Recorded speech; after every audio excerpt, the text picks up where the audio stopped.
एक तरफ तो जंतर मंतर पे ये नारे लग रहे हैं, जो सरकार निकम्मी है वो सरकार बदलनी है। लेकिन दूसरी तरफ अमित शाह की पुलिस क्या कर रही है? जंतर मंतर के दोनों तरफ और जंतर मंतर के आसपास के हर रास्ते पर इस वक्त बसें तैनात हैं। 40 से ज्यादा बसें।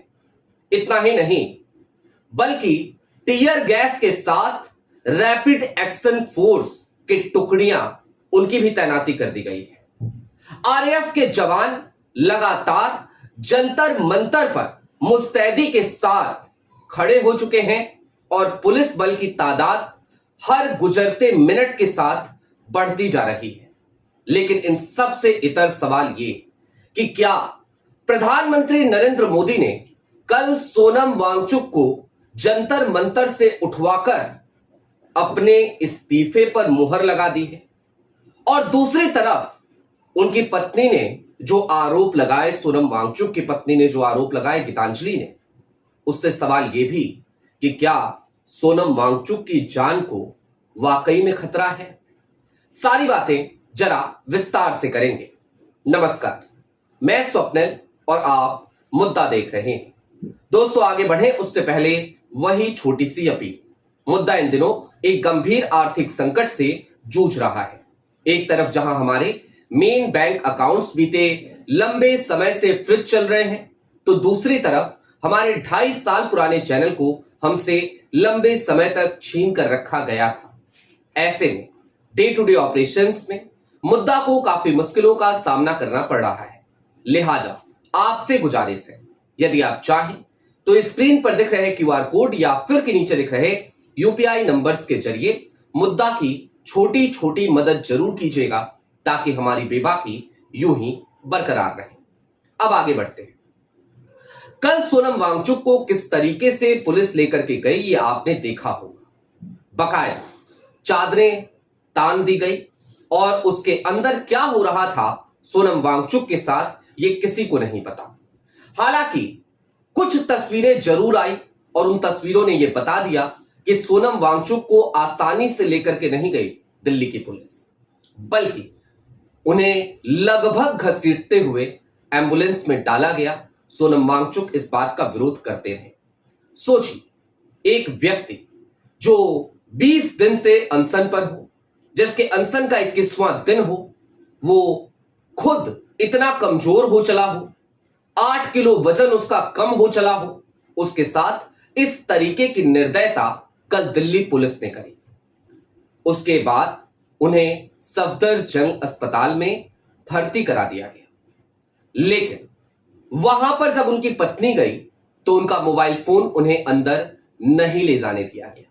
इतना ही नहीं, जिस फ्लोर पर सोनम वांगचुक को भर्ती किया गया है, उस फ्लोर पर लगभग 20 से 30 पुलिस के जवान लगातार तैनात हैं और पूरे अस्पताल को एक छावनी में तब्दील करते हुए सैकड़ों दिल्ली पुलिस के जवानों की तैनाती वहां कर दी गई है। यानी कि वो कहते हैं ना कि परिंदा भी पर नहीं मार सकता। हालांकि बात तो यह है कि कोई आंदोलनकारी पर ना मारे, इसकी तैयारी दिल्ली पुलिस ने वहां की है। लेकिन बात सिर्फ इतनी नहीं है। गीतांजलि ने इससे आगे भी बढ़कर एक आरोप लगाया और तथ्यों के साथ लगाया।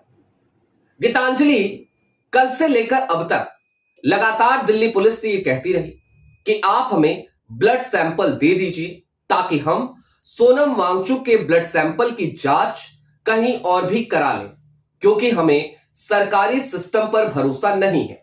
लेकिन सफदरजंग अस्पताल ब्लड सैंपल देने को तैयार नहीं था। बड़ी मशक्कत के बाद सोनम वांगचुक का ब्लड सैंपल उनकी पत्नी गीतांजलि को दिया गया। जिस वक्त सफदरजंग अस्पताल की रिपोर्ट आई तो उसमें बताया गया कि सोनम वांगचुक का जो पोटेशियम लेवल है वो बड़ी तेजी से कम हो रहा है और वो 2.5 के लेवल पर है, यानी कि औसत से कम। जब सोनम वांगचुक की पत्नी को ब्लड सैंपल मिला और उन्होंने बाहर इसकी जांच कराई तो फिर एक चौंकाने वाला तथ्य सामने आया। चौंकाने वाला तथ्य ये कि बाहर की रिपोर्ट में सोनम वांगचुक का पोटेशियम लेवल 3.5 था। इसलिए हमने कहा कि क्या सोनम वांगचुक की जान को भी खतरा है? अगर सफदरजंग अस्पताल से जो रिपोर्ट आ रही है वो रिपोर्ट ही गलत साबित हो रही है, तो फिर क्या सफदरजंग अस्पताल को संदेह की दृष्टि से नहीं देखा जाना चाहिए? गीतांजलि यही कर रही हैं, उनको सफदरजंग अस्पताल पर या सरकार पर भरोसा नहीं है। गीतांजलि ने यह भी कहा कि दरअसल अगर सोनम वांगचुक को कुछ भी होता है तो इसकी जिम्मेदार मोदी सरकार होगी, इसकी जिम्मेदार दिल्ली पुलिस होगी। और गीतांजलि आज यानी शनिवार का दिन हाई कोर्ट का दरवाजा भी खटखटाने जा रही हैं। अब ये तो हो गई सोनम वांगचुक की बात।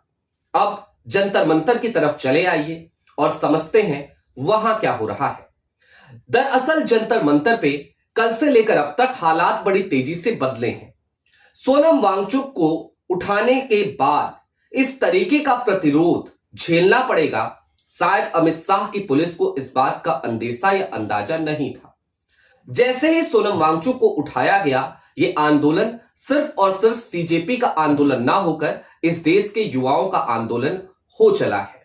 योगेंद्र यादव भी पहुंचे और उन्होंने एक बात कही।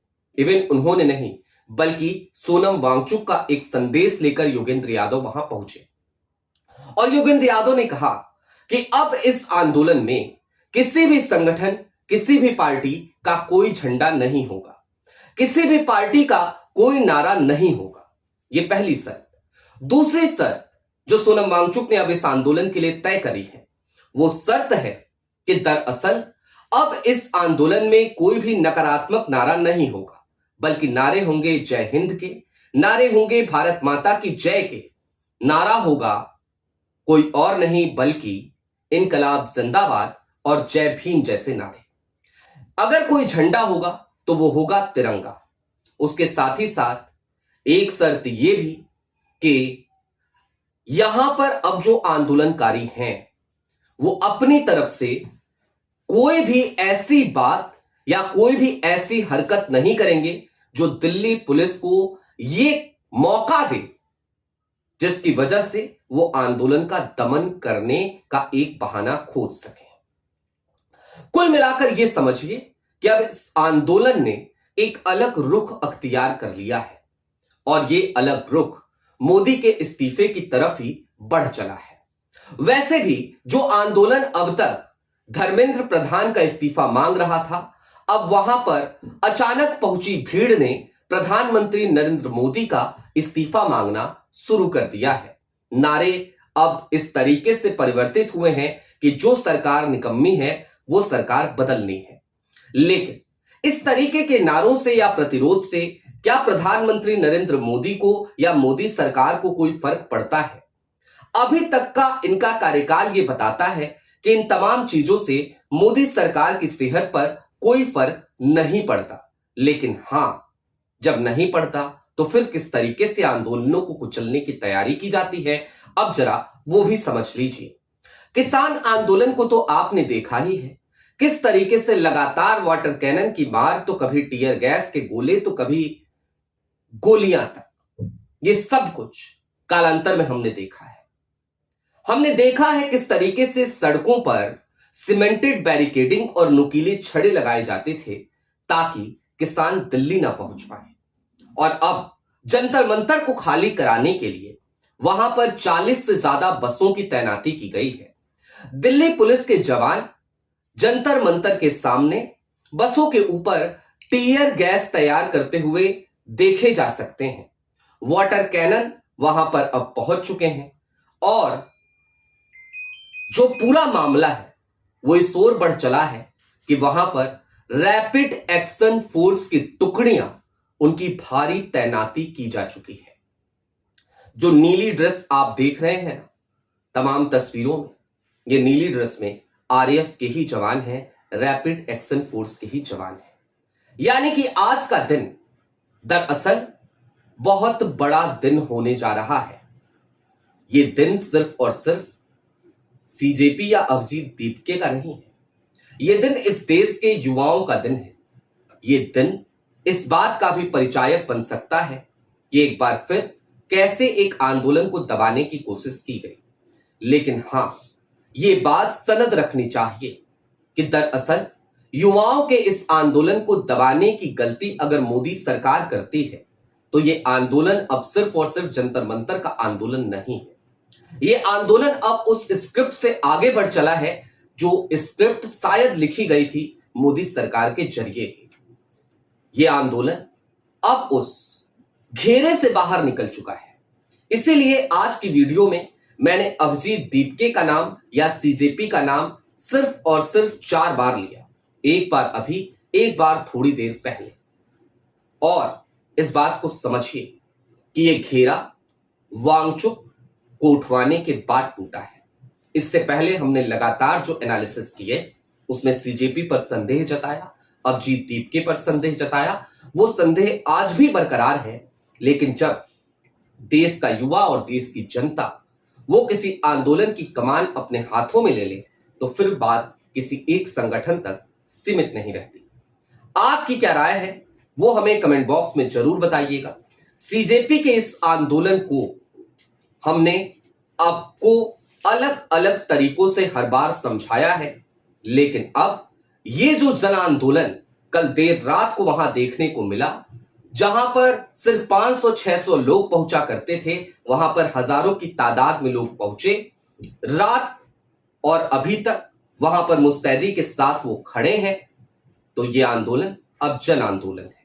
इसे कुचलने की कोशिश आज से लेकर कल के बीच में या आज देर शाम तक या देर रात तक जरूर की जाएगी, लेकिन उसके बाद क्या होगा इस पर भी नजर बनाकर रखने की जरूरत है। अभी के लिए दीजिए इजाजत।